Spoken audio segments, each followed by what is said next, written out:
প্ৰদেশ কংগ্ৰেছ আৰু নিখিল ভাৰত কংগ্ৰেছ সমিতিয়ে আমাক এটা দায়িত্ব দিছে যে অহা উপ নিৰ্বাচনত কিছুমান সমষ্টিত বিশেষভাৱে গুৰুত্ব দিব লাগিব।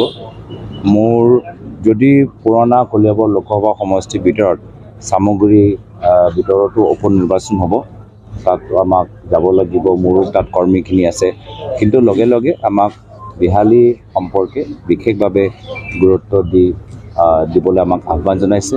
আৰু মই ভালেই পাইছোঁ, মোৰ ওচৰতে যোৰহাট লাগি আছে। আমাৰ উজনি অসমৰ পৰা উত্তৰ অসম আহোঁতে বেছি সময় নালাগে। আজি মাজুলীৰ পৰাই আহিছোঁ, মোৰ কাৰণে সুবিধা মইতো ভালে পাইছোঁ। আৰু ইয়াৰ মানুহখিনি মই সাধাৰণতে লগ পালে একদম মানে ঘৰুৱা পৰিৱেশ যেন লাগে। সেইকাৰণে বিহালী ইয়াত আহি আমি সকলোৱে আমাৰ কংগ্ৰেছৰ কৰ্মীখিনিৰ লগত লৈ আৰু ৰাইজৰ লগত এটা নতুন এটা সম্পৰ্কৰ সৃষ্টি কৰি অহা উপ নিৰ্বাচনত আমি জয়লাভ কৰিবলৈ আগবাঢ়ি যাম। এটা বিশেষকৈ দেখা গৈছে 2006 চনৰ পৰা এই বিহালী সমষ্টিত বাহিৰৰ সমষ্টিহে প্ৰাৰ্থী দিয়ে। এইবাৰ কেনেধৰণে সমষ্টিৰ প্ৰাৰ্থিত্ব দিব নে বাহিৰৰ প্ৰাৰ্থিত্ব দিব? চাওক, আমি গোটেইখিনি কথা নিজৰ দলীয় কাৰ্যকৰ্তাসকলৰ লগত আলোচনা কৰিছোঁ।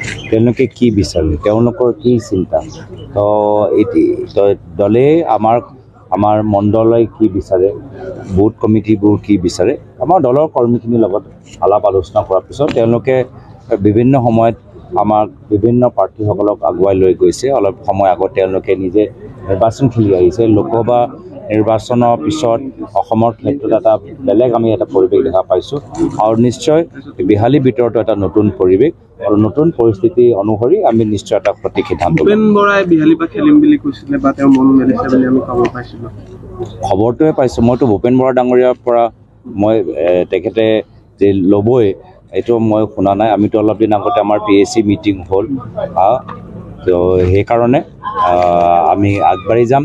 আমাৰ যিকোনো ব্যক্তি প্ৰাৰ্থিত্ব লাভ কৰক, সংগঠনটো শক্তিশালী কৰিব লাগিব। CPM 2021 চনত যিহেতু এই চিটটো CPMক এৰি দিয়া হৈছিলে, গতিকে এইবাৰো CPMক এৰি দিয়া হ'ব নেকি? কিবা সিদ্ধান্ত লৈছে নেকি? যিকোনো সিদ্ধান্ত প্ৰাৰ্থী হিচাপে আমাৰ দলে লয়, তাৰ পূৰ্বে আমিতো সংগঠনটো শক্তিশালী কৰিব লাগিব। আমিতো ৰাইজৰ লগত যোগাযোগ কৰিব লাগিব। ৰাইজে কি বিচাৰে, বিহালী অঞ্চলৰ কি মূল সমস্যা, সেইখিনিতো জানিব লাগিব। তো সেই আনুষ্ঠানিক সিদ্ধান্ত হ'ব। তাৰ পূৰ্বে যি খেতিটো কৰিব লাগে খেতিটো আমি কৰিম। বাকী ফলটো বা বেলেগ ফচলটো বেলেগে পাব। আমি খেতি কৰিবলৈ আহিছোঁ ইয়াত। শাসকীয় বিজেপিৰ দলত দেখা গৈছে, বিজেপিয়ে হওক ভৱিষ্যতে হওক কিবাবোৰ ইতিমধ্যে আহিছে সংগঠন শক্তিশালী কৰা গৌৰৱযোগ্যকৈ আহি লগ ধৰিলে।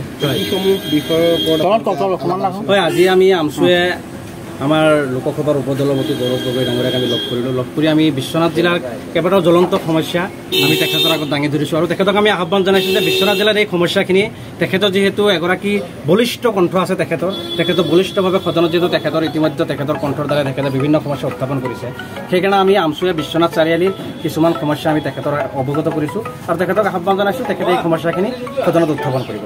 সমস্যাখিনি আমাৰ এনেকুৱা ধৰণৰ আছিলে যে আমাৰ যিহেতু কাজিৰঙাৰ 6ষ্ঠ সংযোজনটো হোৱা আজি প্ৰায় 2 দশক পাৰ হৈ গ'ল, কিন্তু 6ষ্ঠ সংযোজনৰ আজিলৈকে এটা নিৰ্দিষ্ট সীমা নিৰ্ধাৰণ নকৰে, যাৰ কাৰণে নৈপৰীয়া ৰাইজে বহুত জীয়াতু ভুগিব লগা হৈছে। আমি 6ষ্ঠ সংযোজনৰ সীমা নিৰ্ধাৰণৰ কাৰণে কথা উত্থাপন কৰিবলৈ তেখেতক আমি আহ্বান জনাইছোঁ। লগতে আমাৰ বিশ্বনাথ চাৰিআলিত যদিও এটা ৰেল অৱস্থান আছে, আমাৰ ৰাজধানী এক্সপ্ৰেছ ইয়াত নৰখে, গতিকে আমাৰ ৰাজধানী এক্সপ্ৰেছ আমাৰ বিশ্বনাথ চাৰিআলিত জিলা সদৰ হিচাপে ইয়াত ৰখাৰ ব্যৱস্থা কৰিব লাগে। আমি তেখেতক এইটো আহ্বান জনাইছোঁ, তেখেতে এইটো সদনত উত্থাপন কৰিব বুলি আমাক কথা দিছে। লগতে গুপ্তকাশী বিশ্বনাথ ধাম এটা ঐতিহ্য মণ্ডিত ঠাই এটা বিশ্বনাথ চাৰিআলিত, য'ত অতি প্ৰচুৰ পৰিমাণৰ পৰ্যটনৰ স্থলীয় হোৱাৰ সম্ভাৱনা আছে। আজিৰ তাৰিখলৈকে আমি পূৰ্বেও বিশ্বনাথ চাৰিআলিৰ বিভিন্ন দল সংগঠন আমি একেলগে মিলিত হৈ আমি চৰকাৰক কেইবাবাৰ দাবী জনাইছিলোঁ যে গুপ্তকাশী বিশ্বনাথ ধামক পৰ্যটন নগৰী হিচাপে ঘোষণা কৰিব লাগে। আজিলৈকে নকৰিলে। সেই কথাটো আমি তেখেতক অৱগত কৰিছোঁ, আৰু তেখেতে কৈছে অনাগত দিনত এই কথাটো আমি চিন্তা চৰ্চা কৰিম। আৰু অসমৰ আৰু এটা সমস্যা আপোনালোকে জানেই, বান আৰু গৰাখহনীয়াৰ সমস্যা, এইটো ৰাষ্ট্ৰীয় সমস্যা হিচাপে ঘোষণা কৰিব লাগে।